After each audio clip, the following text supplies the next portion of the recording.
बाज़ औक़ात तसव्वुर की सवारी भी हमें कहाँ से कहाँ ले जाती है। उस रोज़ भी ऐसा ही हुआ। शाम का वक्त था, स्ट्रीट लाइट्स अभी अभी रोशन हुई थीं और मैं रावलपिंडी की मार रोड से होकर पेशावर रोड पर चलते चलते रुक गया था। एक कदीम याद ने मेरे कदम रोक लिए थे। अब तो रावलपिंडी शहर अपने किनारों से छलक रहा है।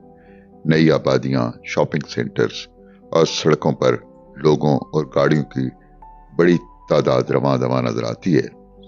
लेकिन आज से 100 साल पहले ये एक मुख्तलिफ शहर था। चंद पुरानी बस्तियां, बहुत कम आबादी, मुसलमान, हिंदू, सिख और ईसाई साथ साथ रहते थे। 1947 की तकसीम के बाद हिंदुओं और सिखों की कसीर तादाद सरहद पार चली गई, लेकिन अब भी रावलपिंडी के पुराने मोहल्लों में पुराने मंदिर और पाठशाले नजर आते हैं। ये उस जमाने का जिक्र है जब सड़कों पर तांगे चलते थे। रावलपिंडी की आबादी कम थी, मज़ाफाती देहात थे जहाँ जिंदगी के रंग बहुत सादा और बहुत सच्चे थे। मुसलमान घरानों में अक्सर की माली हालत बेहतर न थी। इसके बरक्स हिंदू और सिख माली एतबार से ज्यादा खुशहाल थे। लोगों का पेशा खेती बाड़ी था।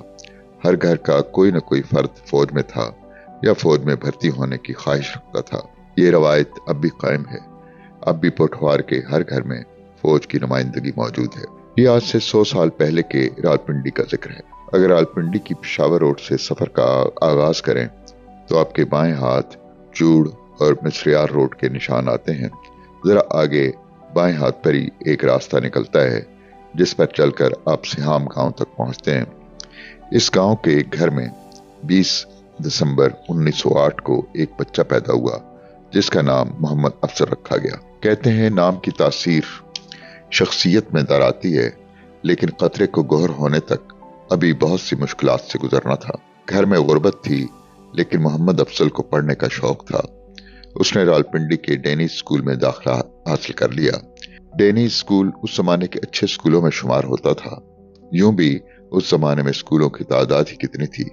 मोहम्मद अफजल ने मैट्रिक पास कर लिया तो अपने गांव के स्कूल में उस्ताद बन गया। लेकिन यह उसकी पेशावराना जिंदगी का पहला पड़ाव था। यह उस जमाने में एक माकूल नौकरी थी। गांव में उस्ताद की बहुत इज्जत की जाती थी, लेकिन मोहम्मद अफजल ज्यादा अरसे तक ये नौकरी न कर सका। उसकी तबीयत का सैलानीपन उसे गांव से निकालकर फिल्मी दुनिया की चकाचौंध रोशनियों में ले आया जब उसने इंपीरियल फिल्म कंपनी में मुलाजमत कर ली। कुछ फिल्मों के लिए गीत और मुकालमे लिखे और छोटे मोटे किरदारों के लिए अदाकारी भी की, लेकिन फिर पोठहार की मिट्टी की चटक उसे फौज में ले गई और वो फौज में क्लर्क हवलदार भर्ती हो गया। नौकरी तो मिल गई, लेकिन उसके अंदर का फनकार शायर अपने नमू के लिए कुछ और चाहता था। तब उसने मोहम्मद अफजल की शख्सियत को एक तरफ रखा और बाकी सिद्दीकी का चोला ओढ़ लिया। अब वो शहर सुखन में दाखिल हो गया था और बाकी सिद्दीकी के रूप में अपनी पहचान करा रहा था। इसी दौरान वो रेडियो पाकिस्तान से वाबस्ता हो गया। उस जमाने में रेडियो पाकिस्तान के मुख्तलिफ स्टेशनों पर अदीबों, शायरों और फनकारों का जमघटा रहता था। बाकी सिद्दीकी के पेशावर में क़यामत के दौरान उसकी महफिलें अहमद फराज, मोहसिन एहसान, रजा हमदानी और शौकत वास्ती से रहीं। बाकी सिद्दीकी ने अपने गांव की जिंदगी की सादगी और सच्चेपन को अपनी शायरी में गूंथ कर जज्बे की आंच पर पकाया। उसने छोटी बहर में गजल को एक नया आहंग दिया। बाकी सिद्दीकी की शहर सुखन में आमद ने लोगों को चौंका दिया। एक नया लहजा, मानी आफरीनी और सुखन का पाकपन उसकी शायरी के अज्जा थे। तुम जमाने की राह से आए, वरना सीधा था रास्ता दिल का। वफा का जख्म है गहरा तो कोई बात नहीं, लगाओ भी तो मुझे उससे इंतहा का था। एक दीवार की दूरी है कफस, तोड़ सकते तो चमन में होते। कश्तियां टूट गई हैं सारी, अब लिए फिरता है दरिया हमको। बाकी जो चुप रहोगे तो उठेंगी उंगलियां, है बोलना भी रस्म जहां, बोलते रहो। ये बाकी सिद्दीकी के चंद अशार हैं जो मेरे हाफजे में महफूज रहे। बाकी के शहर सुखन के रंग उसके मजमुओं जाम जम, तारो रसन, जख्म बहार और बारे सफर में देखे जा सकते हैं। बाकी सिद्दीकी ने ज्यादा उर्दू में लिखा, लेकिन वो अपनी माँ बोली पोठवारी को नहीं भूला। उसके पटवारी गीतों का मजमूआ कच्चे घड़े पटवारी शेरी रिवायत में एक अहम इजाफा है। इसके अलावा उसने एक रसाले की इदारत भी की। एक तरफ मशक़ सुखन जारी थी, दूसरी तरफ जिंदगी की जहरनाकी उसके रगो पै में सिरायत कर रही थी। उसने सारी उम्र शादी नहीं की।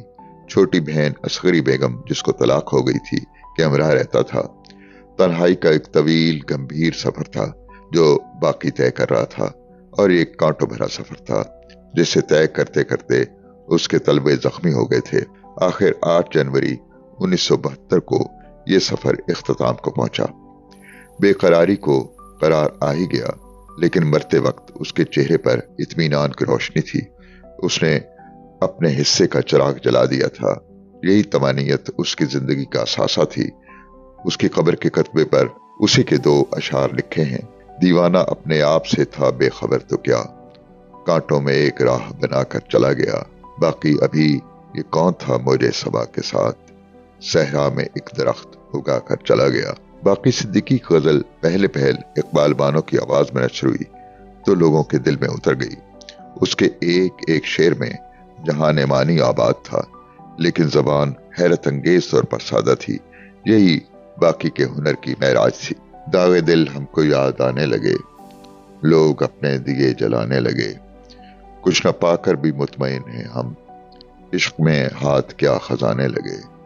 खुद फरेबी सी खुद फरेबी है, पास के ढोल भी सुहाने लगे। इस बदलते हुए जमाने में तेरे किस्से भी कुछ पुराने लगे। एक पल में वहां से हम उठे, बैठने में जहां जमाने लगे। शाम का वक्त हो गया बाकी, बस्तियों से शरार आने लगे। बाकी सिद्दीकी की शायरी में तशबीहें, इस्तिआरे और इमेजेस गांव की सादा जिंदगी से लिए गए हैं, इसलिए तफहीम में कोई मुश्किल पेश नहीं आती। सूफिया की फोक शायरी को पढ़ें तो यही उसलूब सामने न आता है, क्योंकि उनका मकसद भी मानी की तफहीम था। बाकी सिद्दीकी की जिंदगी का ज्यादा हिस्सा रावलपिंडी के गली कूचों में गुजरा।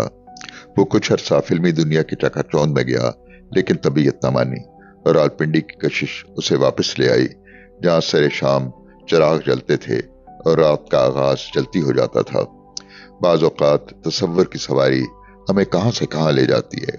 उस रोज भी ऐसा ही हुआ। शाम का वक्त था, स्ट्रीट लाइट्स अभी अभी रोशन हुई थी और मैं रावलपिंडी की मार रोड से होकर पेशावर रोड पर चलते चलते रुक गया था। एक कदीम याद ने मेरे कदम रोक लिए थे।